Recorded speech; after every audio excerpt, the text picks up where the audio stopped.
Well, good morning, everybody. Just arrived last night back from NATO, 2 days apart from my battle buddy, so it's good to see him this morning. Good to see you, Mr. Chairman. You too, sir. Where there was a historic outcome. I want to start with that real quick. I think there's so much news, so many things happening that oftentimes big, momentous moments get missed. What President Trump accomplished in NATO yesterday was game-changing and historic. A shift in burden sharing to European responsibility in NATO that most would have said was impossible at the beginning of his term. But he said NATO needs to pay up. They started in the first term, and here in his second term, we've accelerated that. 32 NATO countries committed to spending 5% of their GDP on defense, on actually investing in the NATO alliance. So I hope with all the ink spilled, all of your outlets find the time to properly recognize this historic change in continental security that other presidents tried to do, other presidents talked about. President Trump accomplished it. It's a huge deal. You see, we're here this morning because in hunting for scandals all the time, in trying to find wedges and spin stories, this press corps and the press corps miss historic moments. You miss historic moments like 5% at NATO, which when you hear, I was in the closed door briefing, I wish there could have been cameras in there. When you heard the prime ministers and presidents of other countries, to a man and to a woman, looking at President Trump and saying, this never could have happened, never would have happened. It seemed impossible 5 years ago, 2 years ago, 8 years ago, but here we are because of your leadership. If you asked them the question, I bet they'd say the same thing. But searching for scandals, you miss historic moments, like recruiting at the Pentagon. Historic levels in the Army, the Air Force, and the Navy. Yeah, maybe there'll be a little mention here or there, but because it was under President Trump's leadership, because Americans are responding to him as commander-in-chief, the press corps doesn't want to write about it. Or bring us to the topic of the moment, the highly successful strikes in Iran. Let me read the bottom line here. President Trump directed the most complex and secretive military operation in history, and it was a resounding success, resulting in a ceasefire agreement and the end of the 12-day war. There's been a lot of discussion about what happened and what didn't happen. Step back for a second. Because of decisive military action, President Trump created the conditions to end the war, decimating, choose your word, obliterating, destroying Iran's nuclear capabilities. I want to read some of the assessments that have been provided, because whether it's fake news, CNN,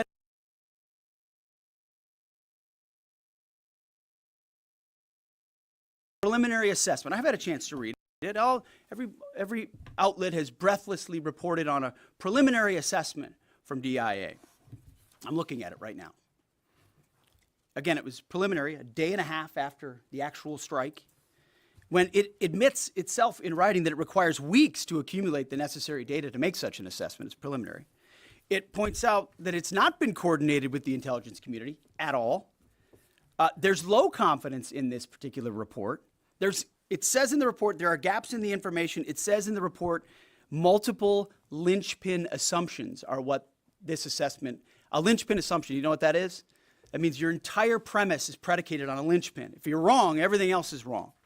And yet, still, this report acknowledges it's likely severe damage. Again, this is preliminary, but leaked because someone had an agenda to try to muddy the waters and make it look like this historic strike wasn't successful. I'm going to get to the chairman in a moment because he's going to lay out the particulars for you based on his professional military experience. But here's what other folks are saying. The DIA that put that report out says this is a preliminary low-confidence report and will continue to be refined as additional intelligence becomes available. How about the Israeli Atomic Energy Commission? The devastating U.S. strikes on Fordow destroyed the site's critical infrastructure and rendered the enrichment facility inoperable. Have any of these quotes made their way into the New York Times or the Washington Post, MSNBC, CNN? Any of these quotes? How about this one? This is a new one from the UN, the United Nations. No friend of the United States, or certainly Israel often. Here's the head of the UN Atomic Energy Agency this morning, Rafael Grossi, U.S. and Israeli strikes caused enormous damage to Iran's nuclear sites. Don't take my word for it. How about the IDF's chief of staff? I can say here that the assessment is that we significantly damaged the nuclear program, setting it back by years. I repeat, years.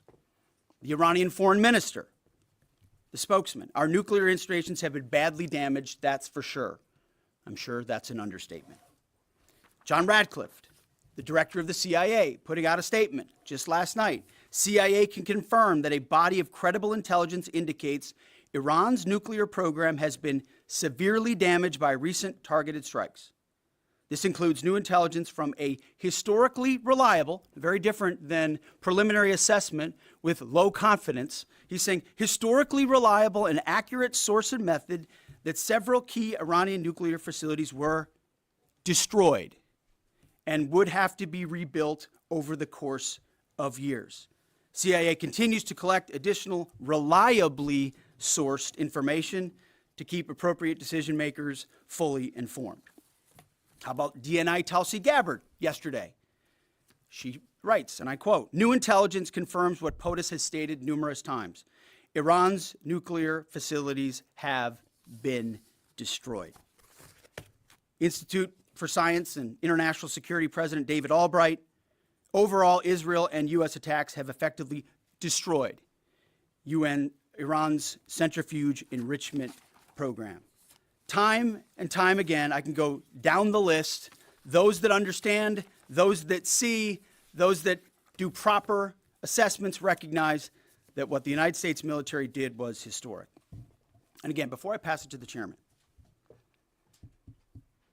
because you, and I mean specifically you, the press, specifically you, the press corps, because you cheer against Trump so hard, it's like in your DNA and in your blood to cheer against Trump, because you want him not to be successful so bad, you have to cheer against the efficacy of these strikes. You have to hope maybe they weren't effective.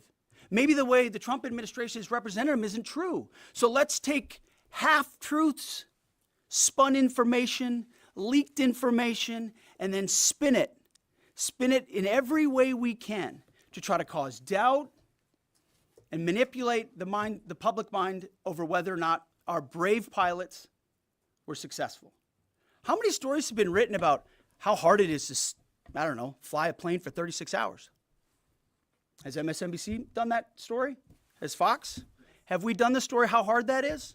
Have we done it 2 or 3 times so that American people understand? How about how difficult it is to shoot a drone from an F-15 or 16 or F-22 or F-35?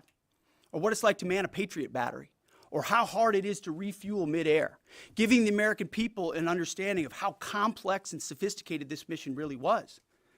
There are so many aspects of what our brave men and women did that, because of the hatred of this press corps, are undermined because your people are trying to leak and spin that it wasn't successful. It's irresponsible. And folks in this room are privy to that information because of the proximity here in the Pentagon. It's an important responsibility. And time again, classified information is leaked or peddled for political purposes to try to make the president look bad. And what's really happening is you're undermining the success of incredible B-2 pilots and incredible F-35 pilots and incredible refuelers and incredible air defenders who accomplished their mission, set back a nuclear program in ways that other presidents would have dreamed. How about we celebrate that? How about we talk about how special America is, that only we have these capabilities? I think it's too much to ask, unfortunately, for the fake news. So we're used to that. But we also have an opportunity to stand at the podium and read the truth of what's really happening. And the reality is, you want to call it destroyed, you want to call it defeated, you want to call it obliterated, choose your word. This was an historically successful attack, and we should celebrate it as Americans. And it gives us a chance to have peace, chance to have a deal, and an opportunity to prevent a nuclear Iran, which is something President Trump talked about for 20 years, and no other presidents had the courage to actually do. So with that, I want to hand it over to the chairman of the Joint Chiefs. They've done technical analysis on this, not just on the strike, but also on our Patriot defenders, on Al Udeid. And Mr. Chairman, I'll hand it over to you. Good morning. Thank you, Mr. Secretary, and good morning, and all of you. Thank you for being here. As a follow-up to my comments on Sunday's press conference, I wanted to give you a few updates this morning on something I'm honored to do as a chairman, and that's a chance to get to talk about some of our service members and the incredible things that they do on behalf of our nation. And I apologize ahead of time for the length and the detail. Today, I'm going to brief you on a couple things. First, I'm going to talk about our air defenders at Al Udeid in Qatar and their actions on Monday. Then I'm going to walk you through a little bit about the academics that went into the attack against Fordo, the massive ordnance penetrator weapon, and we're going to show a video that highlights the effects that weapon has. Of course, nobody was down inside the target, so we don't have video from the target. First, on Monday. As the President has stated, on Monday morning we began to receive indications and warnings that Iran intended to attack U.S. bases in the region. That morning, building on the work that CENTCOM Commander Eric Kurilla had done, and on the orders of the President, at Al Udeid Air Base in Qatar and around the region, we assumed a minimum force posture. Most folks had moved off the base to extend the security perimeter out away from what we assessed might be a target zone, except for a very few Army soldiers at Al Udeid. At that point, only 2 Patriot batteries remained on base, roughly 44 American soldiers responsible for defending the entire base, to include CENTCOM's forward headquarters in the Middle East, an entire air base, and all the U.S. forces there. The oldest soldier was a 28-year-old captain. The youngest was a 21-year-old private who'd been in the military for less than 2 years. So let's put ourselves out there for a second. Imagine you're that young first lieutenant, you're 25 or 26 years old, and you've been assigned as the tactical director inside the command and control element. You, at that age, are the sole person responsible to defend this base. Listening next to you is your early warning operator whose job is to notify you of imminent attack. There's 5 people inside a vehicle and 5 people outside of a vehicle around these, a total of, as I said, 44. By the way, you've sat in the Middle East for years, deployed over and over again, extended multiple times, always being prepared, but unsure of when that particular day will come that you must execute your mission and not fail at doing it. In this case, these Patriot crews were deployed from Korea and Japan as part of our U.S. forces there to ensure that we had the most capable missiles in the CENTCOM area of responsibility. As the day continues, you start to hear more and more chatter in the information space about a pending attack. And as the sun starts to set in the west, you get orders from your higher headquarters to make sure that your missile batteries are pointed to the north. There are just a few other teammates. It's hot, you're getting nervous, and you expect an attack. Outside of those Patriot vehicles, your hot crew, which is 1 NCO and 4 additional soldiers, turns a key and relinquishes control of those missiles to that young lieutenant inside the vehicle, and you wait. You know that you're going to have approximately 2 minutes, 120 seconds to either succeed or fail. And then at approximately 12:30 p.m. on Monday, that's 7:30 p.m. in Qatar, as the sun sets in the west, Iran attacks. As the targets were detected, round after round of Patriot missiles are ejected from their canisters by an initial launch charge. Then the main solid rocket motor ignites. You can feel this in your body if you've ever been around a Patriot taking a shot. And round after round goes out and guides against those missiles coming inbound. We believe that this is the largest single Patriot engagement in U.S. military history. And we were joined in this engagement by the Qatari Patriot crews. I'm not going to tell you how many rounds were shot, but it was a bunch because of classified purposes. And we're aware that there's reports of something getting through. What we do know is there was a lot of metal flying around. Between attacking missiles being hit by Patriots, boosters from attacking missiles being hit by Patriots, the Patriots themselves flying around, and the debris from those Patriots hitting the ground, there was a lot of metal flying around. And yet our U.S. air defenders had only seconds to make complex decisions with strategic impact. These awesome humans, along with their Qatari brothers and sisters in arms, stood between a salvo of Iranian missiles and the safety of Al Udeid. They are the unsung heroes of the 21st century United States Army. And I know a lot of you have seen the videos online and the excitement as those Patriots departed their launchers and went up and guided. This really demonstrates the combat capability and capacity of our Army air defenders. Simply stated, they absolutely crushed it. If you'd flip this over, thanks. Let me next move to a walkthrough of the GBU-57 massive ordnance penetrator weapon and share a little bit about the planners who did this and their work on the weapon. First, let me set the stage for you. There's an organization in the U.S. called the Defense Threat Reduction Agency, DTRA. DTRA does a lot of things for our nation, but DTRA is the world's leading expert on deeply buried underground targets. In 2009, a Defense Threat Reduction Agency officer was brought into a vault at an undisclosed location and briefed on something going on in Iran. For security purposes, I'm not going to share his name. He was shown some photos and some highly classified intelligence of what looked like a major construction project in the mountains of Iran. He was tasked to study this facility, work with the intelligence community to understand it, and he was soon joined by an additional teammate. For more than 15 years, this officer and his teammate lived and breathed this single target, Fordow, a critical element of Iran's covert nuclear weapons program. He studied the geology. He watched the Iranians dig it out. He watched the construction, the weather, the discard material, the geology, the construction materials, where the materials came from. He looked at the vent shaft, the exhaust shaft, the electrical systems, the environmental control systems, every nook, every crater, every piece of equipment going in and every piece of equipment going out. They literally dreamed about this target at night when they slept.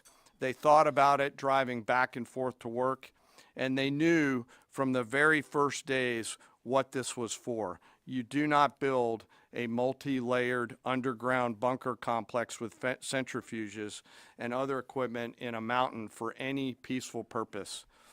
They weren't able to discuss this with their family, their wives, their kids, their friends, but they just kept grinding it out. And along the way, they realized we did not have a weapon that could adequately strike and kill this target. So they began a journey to work with industry and other tacticians to develop the GBU-57. They tested it over and over again, tried different options, tried more after that. They accomplished hundreds of test shots and dropped many full-scale weapons against extremely realistic targets for a single purpose: kill this target at the time and place of our nation's choosing. And then, on a day in June of 2025, more than 15 years after they started their life's work, the phone rang and the President of the United States ordered the B-2 force that you've supported to go strike and kill this target. Yesterday, I had the incredible honor and privilege of spending time with these two Defense Threat Reduction Agency officers who've given so much. One of them said, quote, "I can't even get my head around this. My heart is so filled with the pride of being a part of this team. I am so honored to be a part of this." To you both, thank you, and thank you to your families. Operation Midnight Hammer was the culmination of those 15 years of incredible work. The air crews, the tanker crews, the weapons crews that built the weapons, the load crews that loaded it. Before I run through this video today, I want to talk a little bit about weaponeering and what goes into an attack. Weaponeering is the science of evaluating a target. I mentioned all of those factors before that these two DTRA officers had thought about. Ultimately, weaponeering is determining the right weapon and fuse combination to achieve the desired effects and maximum destruction against a target. In the case of Fordo, the DTRA team understood with a high degree of confidence the elements of the target required to kill its functions, and the weapons were designed, planned, and delivered to ensure that they achieve the effects in the mission space. By the way, in the beginning of its development, we had so many PhDs working on the MOP program, doing modeling and simulation, that we were quietly and in a secret way the biggest users of supercomputer hours within the United States of America. So let me talk about the graphic a little bit. And the GBU-57, which all of you I know is a 30,000 pound weapon dropped only by the B-2. It's comprised of steel, explosive, and a fuse, programmed bespokely each weapon to achieve a particular effect inside the target. Each weapon had a unique desired impact angle, arrival, final heading, and a fuse setting. The fuse is effectively what tells the bomb when to function. A longer delay in a fuse, the deeper the weapon will penetrate and drive into the target. So on Fordo, in June of 2008, you can see these three holes. Depicted here is the main exhaust shaft with two additional ventilation shafts on either side. The United States decided to strike these two ventilation shafts, seen here on the main graphic, as the primary point of entry into the mission space. In the days preceding the attack against Fordo, the Iranians attempted to cover the shafts with concrete to try to prevent an attack. I won't share the specific dimensions of the concrete cap, but you should know that we know what the dimensions of those concrete caps were. The planners had to account for this. They accounted for everything. The cap was forcibly removed by the first weapon, and the main shaft was uncovered. Weapons 2, 3, 4, 5 were tasked to enter the main shaft, move down into the complex at greater than 1,000 feet per second, and explode in the mission space. Weapon number 6 was designed on each side, so there were 6 on each side. Weapons number 6 was designed as a flex weapon to allow us to cover if one of the preceding jets or one of the preceding weapons did not work.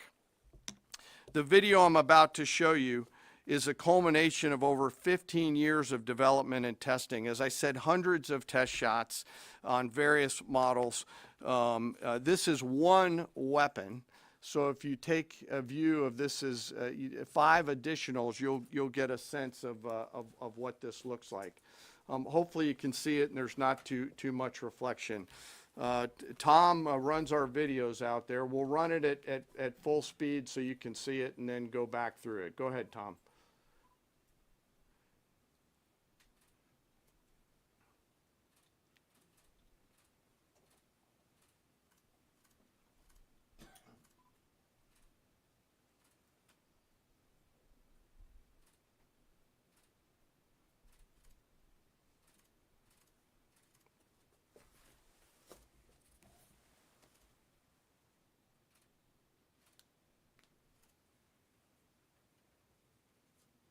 Keep it going for a minute. You'll see inside the mission space.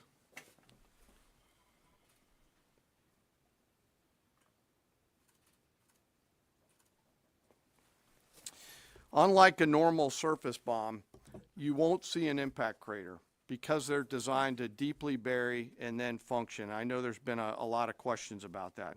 All 6 weapons at each vent at Fordo went exactly where they were intended to go. A bomb has three effects that causes damage: blast, fragmentation, and overpressure. In this case, the primary kill mechanism in the mission space was a mix of overpressure and blast, ripping through the open tunnels and destroying critical hardware. The majority of the damage we assessed based on our extensive modeling was a blast layer combined with the impulse extending from the shock. Imagine what this looks like 6 times over. A point that I want to make here: the Joint Force does not do BDA. By design, we don't grade our own homework. The intelligence community does. But here's what we know following the attacks and the strikes on Fordo.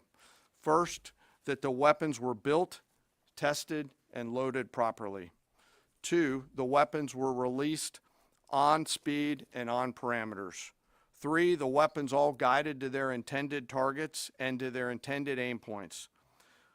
4, the weapons functioned as designed, meaning they exploded. And we know this through other means, intelligence means that we have, that were visibly, we were visibly able to see them.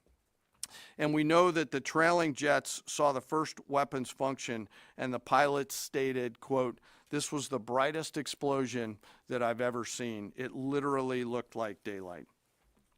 Let me now turn to the bomber crews themselves, give you a few details about them. The crews that attacked Fordo were from the active duty Air Force and the Missouri Air National Guard. The crews ranked from captain to colonel, and most were graduates of the Air Force Weapons School headquartered at Nellis Air Force Base in Nevada. I will state for the record that there is no beach volleyball or football at the Air Force Weapons School. They were male and female aviators on this mission.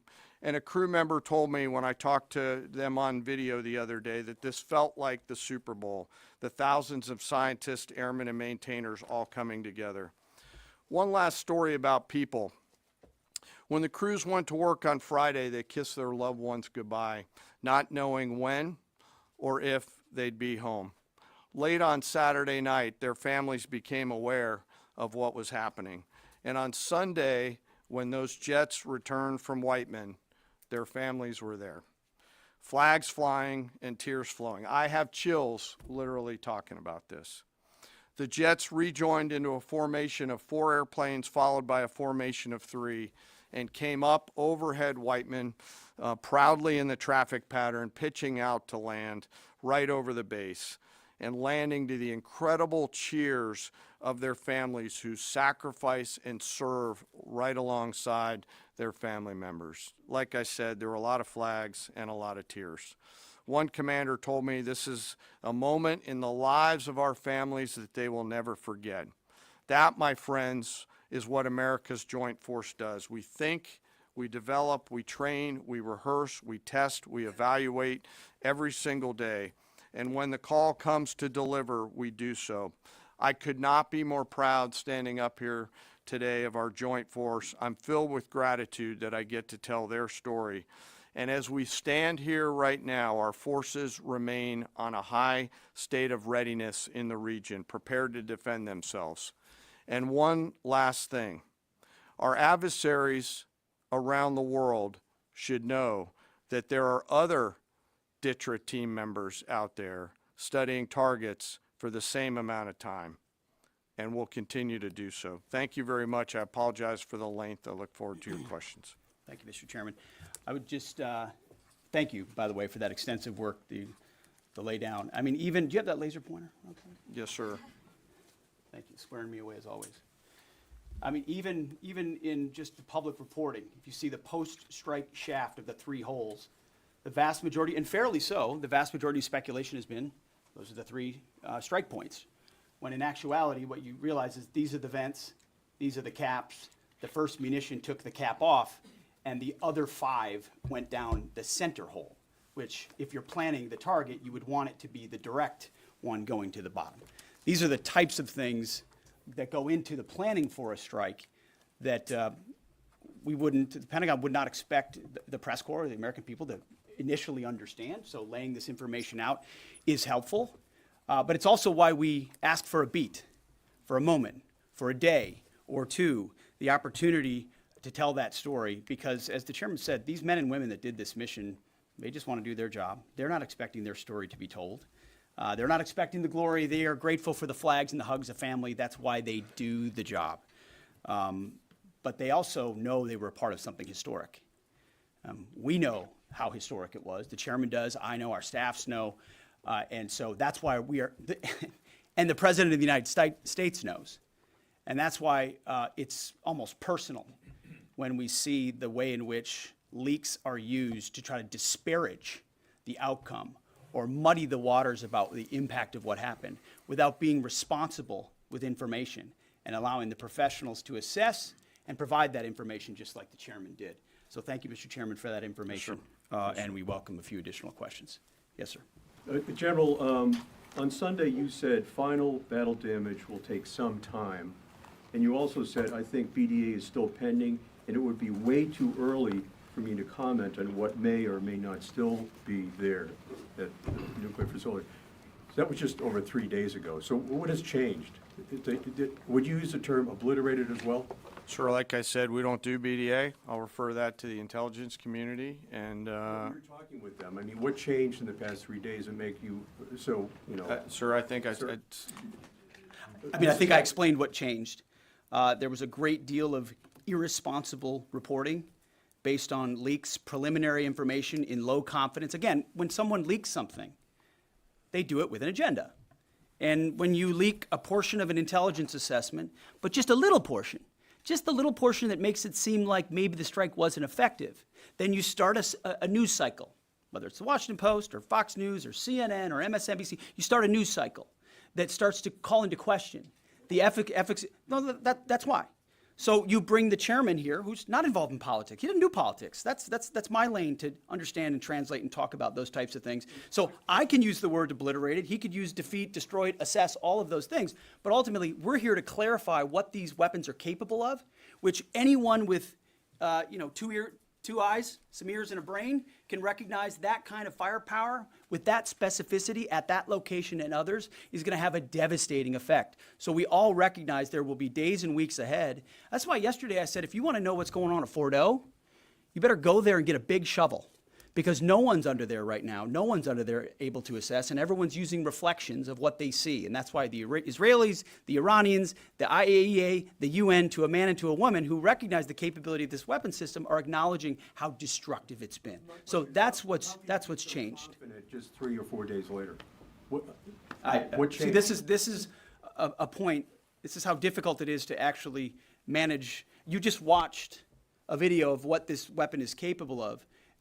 That's where we find our confidence, is in the skill of men and women and the capability of the systems they employed and the recognition so far in the reflections that it was a highly successful mission. Sure, I think you could, I'd say go out, the IC should be able to help you answer that question. They look at a variety, as the Secretary has alluded to, we look at a variety of things. I don't do that, they do. All different sources of intel, which I'd refer you to them to get clarity on the end state. So again, I go back to the IC, whether it's Director Radcliffe or ODNI Gabbard. I read the statements at the beginning. They're the ones aggregating the intelligence, and they're saying nuclear facilities were destroyed and would have to be rebuilt over a number of years. Facilities were destroyed. What do we got right here? Sir, you cited a body of credible intelligence to suggest the damage at Fort O and other places. What is that referring to, and when can we see it? I was reading from the CIA director's statement, which came out last night. CIA, again, they do the BDA, they do the assessment. CIA can confirm that a body of credible intelligence indicates, it also goes on to say, new intelligence from historically reliable and accurate sources and methods. Now, you can imagine, the CIA director is going to be very careful about how he articulates things of that sensitivity. Classified, secret, top secret, compartmentalized. He's going to know things that you're not going to know, that the press isn't going to know, and he's reflecting that the sources he's seeing are highly credible. They've given credible intelligence. They or those processes have given credible intelligence in the past, and that's what he's basing it on. Don't you think we need to see that? Do you have a top secret clearance, sir? Eventually, Okay. the American public wants Yes, to see sir. it. Yes. Yeah, you. I wanted to ask briefly just No, not you. Checkered shirt. Oh, so Mike Glenn with the Washington Times. Yes, sir. Thanks, sir. Anybody who's ever read a Battalion S2 report after a fight knows that it's usually, the initial report is usually wrong, sometimes grossly so. Has what happened in this incident caused y'all to sort of rethink the intelligence process or the dissemination, or do you think it's just a matter, I mean, if the process itself doesn't require any more adjustment? Well, I can tell you what the chairman told me in the Situation Room and reminded us all, which is alongside what you just said, sir, is that the first reports are almost always wrong. They're almost always incomplete, right? Anything, whether it's a squad level operation or a strategic level operation, the initial reflections you get are coming at you at a high rate of speed from a lot of different sources. So your job is to step back and assess them. And that's why we're urging caution about premising entire stories on biased leaks to biased publications trying to make something look bad. How about we take a beat, recognize first the success of our warriors, hold them up, tell their stories, celebrate that, wave an American flag, be proud of what we accomplished. And in the meantime, I can assure you, the chairman and his staff, the intelligence community, our staff and others are doing all the assessments necessary to make sure that mission was indeed successful. Yes, right there. Sir, thank you, Mr. Secretary. Iran has recognized that their nuclear program was indeed severely damaged, but they also said that the U.S. strikes only strengthened their ability and their determination to complete their nuclear program. How do you respond to that, sir? Is that a provocation from Iran? Well, I would say Iran's going to have to say a lot of things right now in order to bolster their image, especially internally. You know, in the media, there's a lot of things they'll say for domestic consumption. But we're watching very closely what they do. Again, that's the intel community. Our job as the chairman, the chairman laid it out so beautifully. Our job is to be prepared. And how proud are you? How proud am I? I didn't know the full story of those men and women 15 years ago who've been pointing at that target. That makes me proud to be an American. That's an awesome story. I hope we can tell more aspects of that in an unclassified way in the future. That's a great thing to know. Our job is to be prepared when the commander-in-chief calls based on those assessments. So, of course, our IC, the Intelligence Committee, will keep watching what Iran does and pay attention to that. But the president has created the contours, the opportunity for a deal, for peace, in something that the world said was intractable, that wasn't possible. And we got that peace, that ceasefire, that option, because of strength, because of his willingness to use American military might that no one else on the planet can do with the kind of planners and operators that the chairman just laid out. Yes, sir. Right there. Yep. Me, sir? Just a quick question. There's public imagery available saying that highly enriched uranium was moved out of Fordo before the strikes. Is that accurate? Have you seen that? And Mr. Chairman, a question for you. Have you been pressured to change your assessment or give a more rosy intelligence assessment to us by any political factors, whether it's the president or the secretary? And if you were, would you do that? Yeah, well, that one's easy. No. No, I have not, and no, I would not. My job as the chairman is to offer a range of options to the president and the National Command Authority to deliver the risks associated with each of those, and then take the orders of the National Command Authority and go execute them. I've never been pressured by the president or the secretary to do anything other than tell them exactly what I'm thinking, and that's exactly what I've done. And the highly enriched uranium? There's nothing that I've seen that suggests that we didn't hit exactly what we wanted to hit in those locations. That's not the question, though. It's about highly enriched uranium. Do you have certainty that all the highly enriched uranium was inside the Fordo mountain, or some of it, because there were satellite photos that showed more than a dozen trucks there 2 days in advance?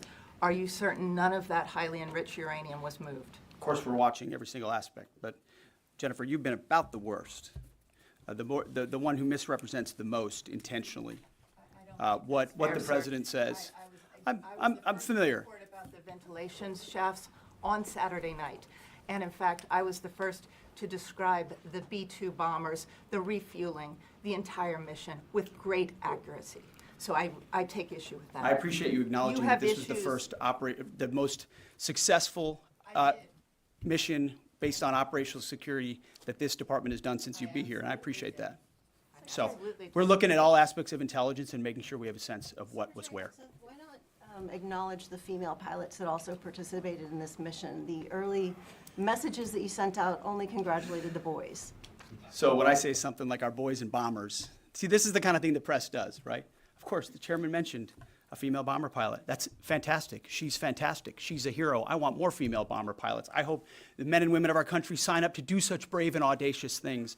But when you spin it as, because I say our boys and bombers as a common phrase, I'll keep saying things like that, whether they're men or women. Very proud of that female pilot, just like I'm very proud of those male pilots. And I don't care if it's a male or a female in that cockpit, and the American people don't care. But it's the obsession with race and gender in this department that's changed priorities. And we don't do that anymore. We don't play your little games. Yes, So you right know there. for certain that the uranium was removed from the facility before the B-2 struck? So I'm not aware of any intelligence that I've reviewed that says things were not where they were supposed to be, moved or otherwise. Yes. Kelly Meyer with News Nation, and just off the top, want to say we're grateful for the service of these pilots and everybody that serves. I wanted to ask you, the CIA statement said, when possible, they will provide updates and information to the public for transparency, and I believe that's what we're looking for here. Do you commit to share the Defense Intelligence Agency report when it is ready, so the American people can understand more about the intelligence assessment? Well, actually, the report that was discussed, this preliminary report, was what's called a restrike report. So it comes to us to give us an assessment whether a target would need to be restruck, right? That's the reason why. So it's based on internal feedback loop that we're supposed to have access to. Unfortunately, someone took advantage of that. But whatever is supposed to be made public will be, but whatever has to stay sensitive Sir, will be can as I well. just jump in? You know, one of the things that I'm trying to do through this journey that we're on together, of course, transparency, but also the requirement to really protect these capabilities. I guess the time's up. So there's a balance in there, right?